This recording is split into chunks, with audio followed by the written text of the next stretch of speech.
Hello and welcome to Two Peds in a Pod, the paediatric medical education podcast. Remember, you can hear our entire back catalogue of episodes on iTunes, Spotify, Google Podcasts, Amazon Music, and of course, our SoundCloud. So please tell your colleagues and friends and hit that subscribe button. I hope you enjoy today's episode. Hello and welcome back to Two Peds in a Pod, the paediatric medical education podcast. I'm your host again, Ian Lewins, a PM consultant based in Derby, and it's my very great pleasure to be joined this afternoon by Dr. Katie Knight, who's also a PEM consultant based at North Middlesex University Hospitals. Good afternoon, Katie. How are you? Good afternoon. Lovely to talk to you, Ian. Hi. Good. I wanted to get you on for quite some time, and this is a very timely discussion to talk about sort of paediatricians and environmental issues, because obviously at the moment we've got the COP26 conference coming up. But following you on Twitter, as I have for quite a few years now, environmental issues to you has always been something that you've tweeted about very vigorously. That's maybe not quite the word, but passionately. Yeah, that's better. Why is it something that sort of is so interesting or so important to you? Well, I think it's the way that lots of people get into this. It started in my personal life. Started making decisions about, should probably cut down and eat less meat. Should try and cycle to work and those kind of things. Making decisions which are good environmental decisions on a personal level. And then as I started talking to more people within the health system, it sort of became very clear that actually the system that I'm working within and the system of my profession is actually contributing a whole lot more than anything that I could possibly do in my personal life towards the carbon emissions of the UK. I mean, it starts with things like, think about the amount of plastic we use when we put in a cannula. And then once you start reading a little bit more and talking to people a bit more who've been involved in this for a while, it becomes very clear that actually the whole NHS system has a massive contribution to make in terms of carbon emissions for the UK. And then on the flip side of that, all of the problems that are associated with carbon emissions and our carbon output in the UK are actually really detrimental to health. Those things really jarred for me. They don't make sense that we should be working within this system that is producing so much carbon, is so bad for the environment, and yet we're going to be the ones who are dealing with the effects, the health effects of all of this. And as paediatricians, we're dealing with patients who see the absolute worst effects of this, in spite of contributing the least. So there's a huge unfairness there. I think that's what has really driven me so much in this direction. And I guess there's sort of, as you say, there's kind of a. I think a lot of people have a sort of say, okay, I have a personal responsibility. I think it's right to do recycling. It's right to reduce the amount of meat I eat, choosing my energy supplier, etc., etc., etc. But as you say, that it sort of sits slightly at odds with the amount of carbon that the NHS as an organisation produces. Was there any particular sort of light bulb moment with regards to sort of healthcare's contribution to environmental issues that arose for you? Or was it something that just sort of gradually crept up, do you think? I think it's one of those things that gradually, as you become more aware, you realise by increments how bad things are. And it's really when I made the connection that so many of the things that of the way that the planet is heating has direct effects on health, and all the little things that you might not realise are happening. So air pollution is the one that everybody is very aware of at the moment. So burning fossil fuels is obviously terrible because it creates particulate matter. That's terrible for lung development and for asthma and for anybody with respiratory conditions. It is related to cardiovascular deaths. We know that is a fact. Yeah. But then things like, so if the climate changes, then vector ecology changes. So suddenly you get spread of tropical diseases into new places. You have things like heat waves associated with increased preterm birth rates. You have excess deaths in infancy when there's long heat waves. and then down to things like mental health. So climate anxiety, we're seeing a huge increase amongst our young children and teenagers at the moment. Things like being involved in a climate disaster. Can you imagine being flooded out of your home as a child and the impact that would then have on your later mental health? It's absolutely everything. So everything that I kind of think that climate change has had a bit of a PR problem, because actually, to me, it is all about health. And I think if more people understood that, how integral it is to human health to keep the climate at a stable level, then we'd all be jumping up and down about it. Yeah, and I think when you put it in those sort of terms, it's very striking, isn't it? Because as I think, as paediatricians, I think most of us are pretty decent people, I think. Yeah, I And hope so. we hope so. And in terms of sort of health promotion, I think we're all sort of keen on that. But I guess to many people, sort of health promotion thing is things like sort of diet and vaccination. But actually, in terms of sort of looking forward and even looking now, maybe pushing environmental issues is probably the most important health promotion thing that we could do at the moment. Yeah, I'd agree. Absolutely. I think that more focus on this can only be a good thing. The tricky thing is that obviously for a lot of our patients, this is kind of things that are out of their control, which I think is where also we come in as paediatricians, and we have to be really strong advocates for policies at a national and departmental level that can actually make influences, because many of these things are not things that our patients can control. So there is this real balance there to be struck about what we can ask people to do and what we need to make sure we don't make individual people feel guilty about, because actually the power to change lots of these things lies at a societal and governmental level. Absolutely. I think I saw an interview with somebody who was appearing at the COP26 conference, sort of saying, look, people doing individual things, that's great, but actually I'm not sure how much difference it's going to make. It needs to come from a sort of governmental level. It needs to be agreed at a higher level to make a real difference and to reverse things or stop things. Yeah, I totally agree. This is one of my massive bugbears is when companies will come along and go, oh, well, you really need to recycle more, or can't you just think about like do one more journey by bike? And actually, yes, those things are important, but having all the focus on the individual is very much playing into what big companies and organisations who don't want to do anything to address their own emissions would want you to do. So I don't know if you know that the concept of a carbon footprint was invented by a fossil fuel company. Oh, right. So that was a very effective piece of marketing, because it allowed them to go, oh, don't think about what we're doing. Think about your own individual carbon footprint, and maybe you should feel guilty about that for a bit. So I think maybe for the past 10 years or so, people have been very concerned about their own individual carbon footprint, which has allowed big companies and fossil fuel companies more time to sort of carry on doing the terrible things that they're doing, while going, oh, don't worry about us, worry about yourself, do what you can do on an individual level.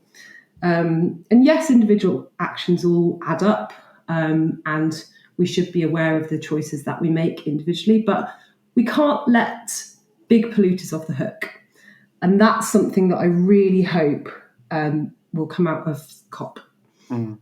Because, as you said, there's also this sort of concept of I think what's been coined greenwashing, and I guess an analogy to that would be when it's Pride Month, suddenly thousands of companies come out with lots of marketing about that, and then it disappears for 11 months of the year.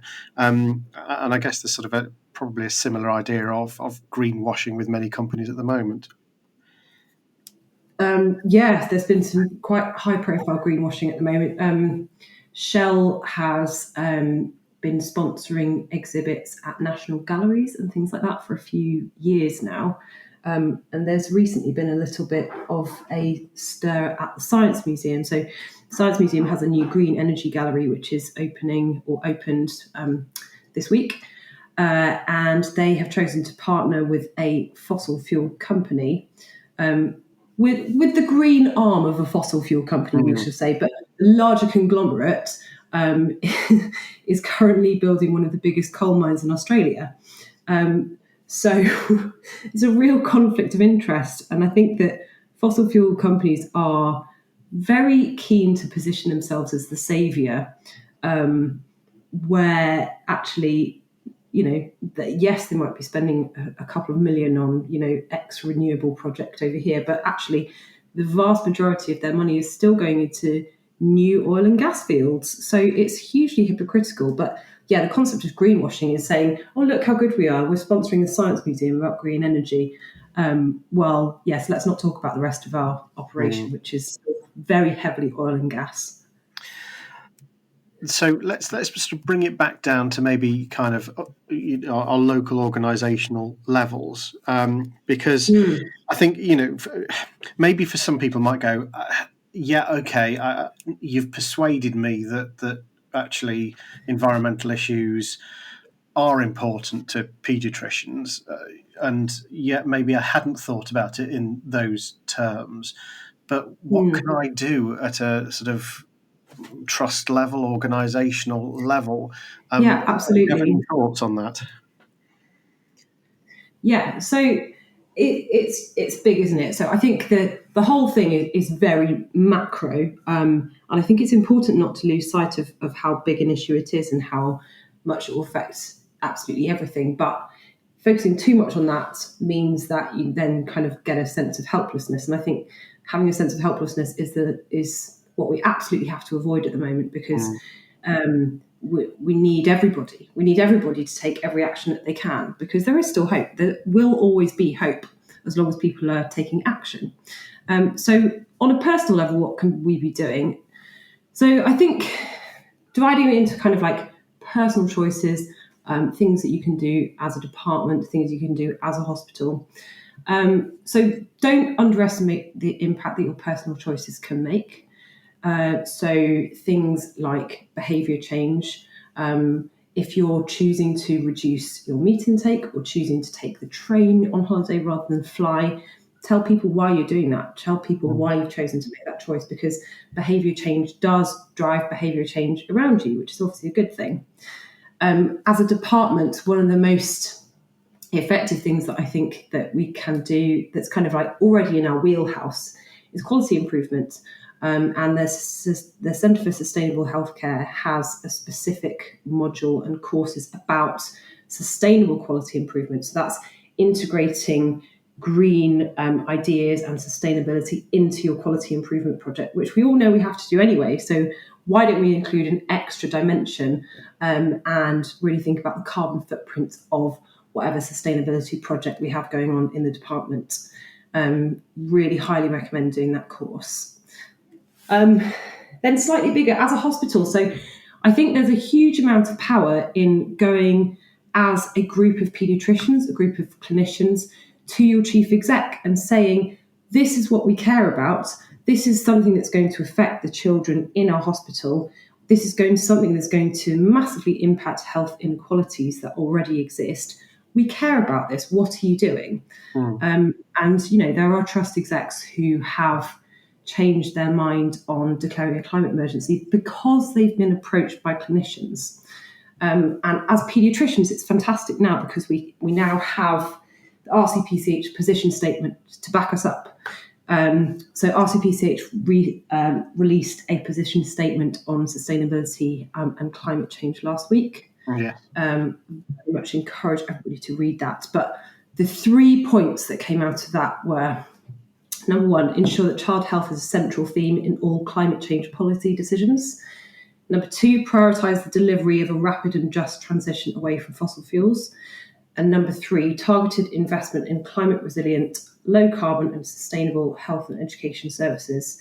So points 1 and 2 are very much applicable to how you run a hospital.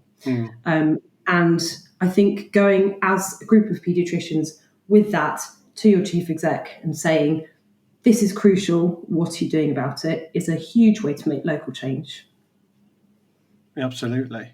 And it's interesting to note that the college seems to be very active in this, having I'm not saying it's not something I've noticed coming from the college for a while, but now there seems to be a lot coming from them. Do you think there's any particular reason for that? Is it a sort of change in president, those sorts of things?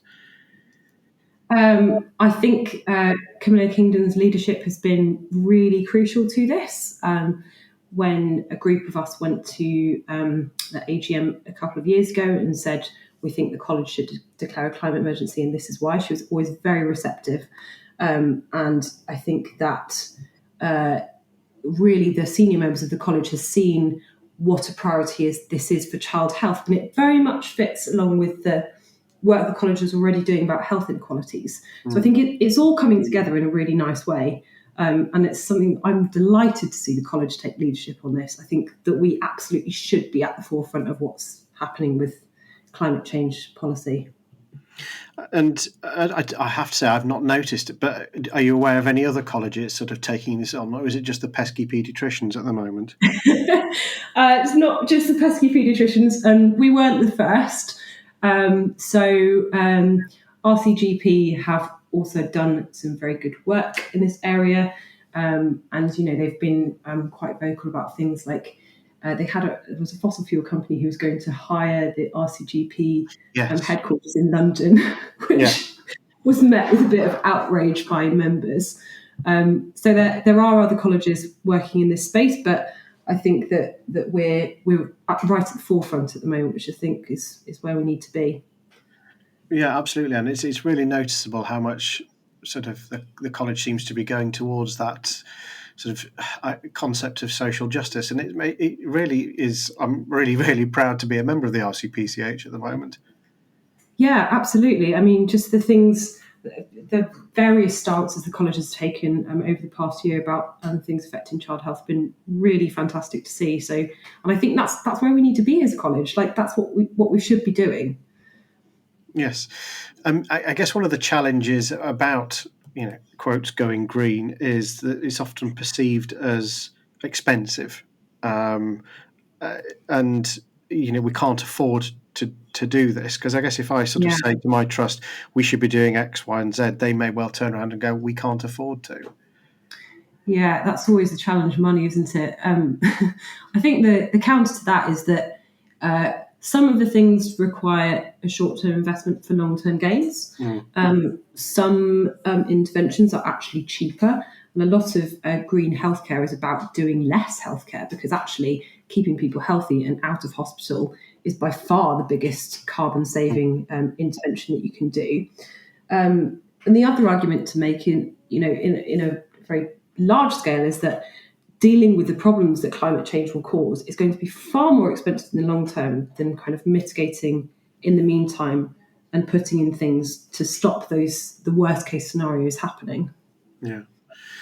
So for people maybe listening to this, or people sort of something that's pricking their conscience maybe, what sort of resources would you direct them to sort of think about how they can make changes, either at a very personal level or departmental or trust-wide level?